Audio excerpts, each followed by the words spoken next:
Selamat pagi Indonesia, bagaimana kabar kalian? Tentunya di hari yang menyenangkan ini, saya akan mengajak kalian untuk mengenal siapa saja sih anak-anak murid yang ada di sini. Kalian penasaran kan? Yuk langsung saja kita simak liputan berikut ini.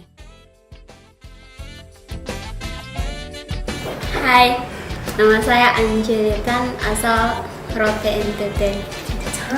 Hai, saya dari daerah NTT, asalnya dari Soe. Nama saya Arifin Tawo. Nama saya Gary, saya asalnya dari Kupang, Nusa Tenggara Timur. Halo, nama saya Michelle dari Biak, Papua. Halo, nama saya Anto. Saya dari Nabire, Papua. Halo, nama saya nama panjang Casimiro Ernesto Amiglio Giepse, asal dari Merauke, Papua. Oke, shalom. Nama saya Daniel Yeremia Yopku. Saya asal dari Jayapura, Papua tentunya. Halo, nama saya Nathanael, asal dari Lampung. Shalom, nama saya Brian Peter Markus. Saya asal dari Sulawesi Utara, Manado. Ya, perkenalkan nama saya Adi Sutrisno. Saya berasal dari Palembang. Nah, kalian sudah tahu kan siapa saja nama-nama mereka dan asal daerah asli mereka? Sebenarnya kegiatan apa sih yang mereka lakukan? Kok mereka berasal dari daerah yang berbeda-beda ya? Awalnya saya bisa sampai dari Asia. Waktu itu saya mendapat info dari mama saya. Kebetulan mama saya bertemu dengan pimpinan dari Yayasan Hope Asia karena pernah terlibat dalam suatu kegiatan yang sama di Papua. Dan mama saya mendapat brosur untuk saya kemarin. Yang saya tahu pertama kali sekolah ini sekolah pembinaan karakter atau kepribadian. Kemudian saya datang ke sini dan pertama kali saya datang itu sekitar bulan Oktober.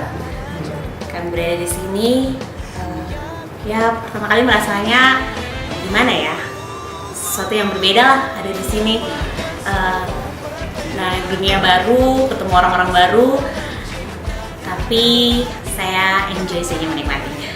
Sebelum saya tiba di Hope Asia, persepsi saya tentang Hope Asia itu pasti belajar seperti biasanya di kampus, kuliah, dan ternyata setelah sampai di tempat ini selama 3 bulan, kurikulum yang saya terima itu lebih dari yang saya bayangkan. Ada pembentukan karakter, ada belajar tentang kepemimpinan, apa yang tidak pernah saya dapat di dunia pendidikan sebelumnya saya dapat di tempat ini, dan juga ada job training, ada praktek kerja lapangan. Kreativitas saya muncul di tempat ini. Bagaimana saya harus ketemu dengan orang baru, ketemu dengan orang-orang yang di luar, karena kita melakukan praktek langsung wirausaha dengan menjual lampu hias. Kegiatan di komunitas Hope Asia ini telah membawa banyak sekali anak-anak dari daerah yang bermacam-macam, khususnya yang berasal dari daerah Indonesia Timur, seperti Papua, Nusa Tenggara Timur, Sulawesi, dan masih banyak lagi. Kegiatan belajar mengajar diadakan setiap hari dengan beberapa dosen yang mengajar mata pelajaran mengenai banyak hal, seperti kewirausahaan, ilmu komunikasi, ekonomi, dan pembinaan karakter yang menjadi fokus utama dari seluruh visi dan misi Hope Asia sendiri. Selain itu, banyak juga hasil-hasil karya kreativitas mereka lainnya yang unik dan bermanfaat, seperti hiasan, gantungan kunci, gelas, sandal jepit, lampu hias, serta serbet untuk memasak, hingga pada peralatan rumah tangga seperti cairan pembersih toilet yang dapat dijual di pasaran. Kegiatan lainnya yang dilakukan oleh murid-murid Hope Asia khususnya untuk kaum wanita adalah salah satunya, yaitu menganyam dompet dan tas dari bahan tali kur dengan berbagai warna yang menarik. Hasil karya mereka ini telah banyak dijual dan dipasarkan oleh mereka ke berbagai tempat.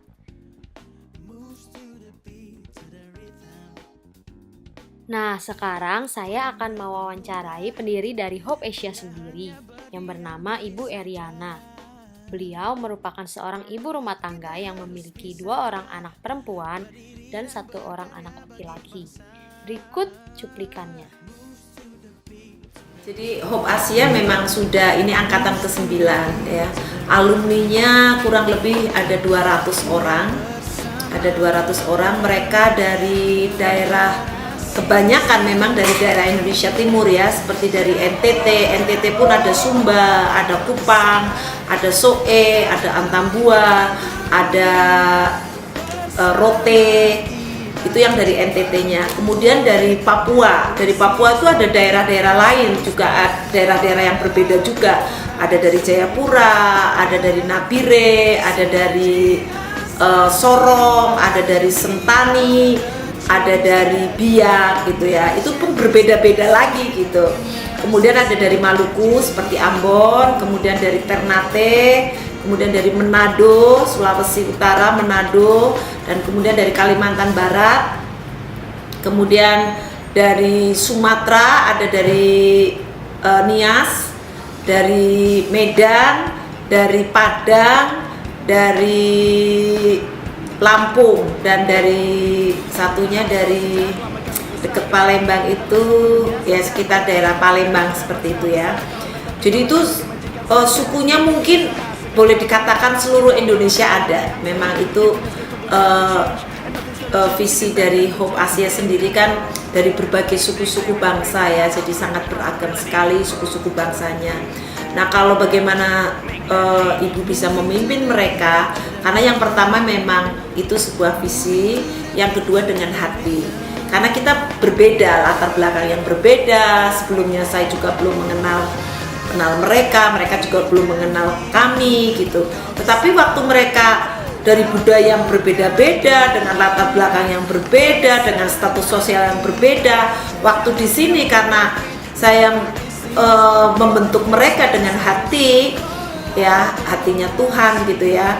Jadi untuk membentuk mereka, memulihkan mereka, mengasihi mereka, sehingga mereka bisa saling menerima. Itu yang saya lihat seperti itu ya. Jadi mereka bisa belajar menerima. Yang pertama menerima dari hati, jadi kasih sayang dulu. Setelah itu baru mereka pun akan belajar tentang budaya mereka. Nah, bukan kebetulan, jadi sebelum Hope ini ada pun Ibu sudah sering pergi atau melayani mereka di suku-suku. Jadi Ibu juga mengenal budaya mereka gitu. Jadi paling tidak bagaimana tabiat mereka, budaya mereka, Ibu juga mengenal mereka dari budayanya. Kemudian mereka pun baru ada yang pertama kali nih datang di Jakarta. Itu perbedaan yang sangat luar biasa, karena di sini tuh diasramakan, mereka juga harus bangun pagi ya. Mungkin mereka kalau di daerahnya bangunnya siang, ini harus bangun pagi-pagi, harus ada disiplin peraturan yang ada di Hope ya. Nggak bisa merokok, nggak bisa seenaknya sebebasnya. Mereka harus belajar, mereka harus pembentukan karakter, mereka harus dipulihkan, mereka harus belajar kepemimpinan, belajar wirausaha, belajar manajemen, belajar karakter, pembentukan karakter, dan bahkan sampai job training seperti itu. Jadi visi Hope Asia sendiri itu menjangkau generasi muda menjadi pemimpin yang punya dedikasi, punya integritas, dan berhati misi serta berdampak bagi komunitasnya.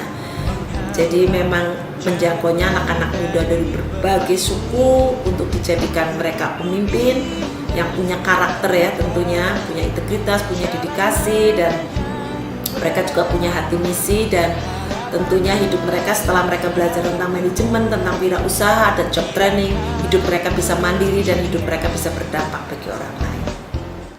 Hari Jumat tanggal 11 Januari 2013 adalah hari di mana pelantikan untuk Angkatan 9 yang diadakan di Hope Asia BSD Tangerang. Selama 3 bulan mereka mendapatkan pendidikan dan pembinaan mengenai kepribadian dan karakter, juga pengetahuan mengenai bagaimana menjadi pemimpin yang baik. Suatu saat nanti mereka pasti akan menggapai cita-cita mereka, meskipun banyak ketidakmampuan yang mereka miliki. Tapi dengan adanya usaha dan doa, kelak pasti akan berhasil. Nah, bagaimana dengan generasi muda Indonesia? Tentunya perjuangan mereka saat ini masih belum selesai dan masih banyak yang harus mereka lakukan untuk mencapai cita-cita mereka. Jika kita memiliki motivasi, semangat, dan usaha untuk berhasil, kita pasti bisa melakukannya. Dengan menerima perbedaan dan menghargai setiap budaya masing-masing, kita dapat belajar dari berbagai sisi kehidupan dan persepsi dari budaya lainnya. Jalan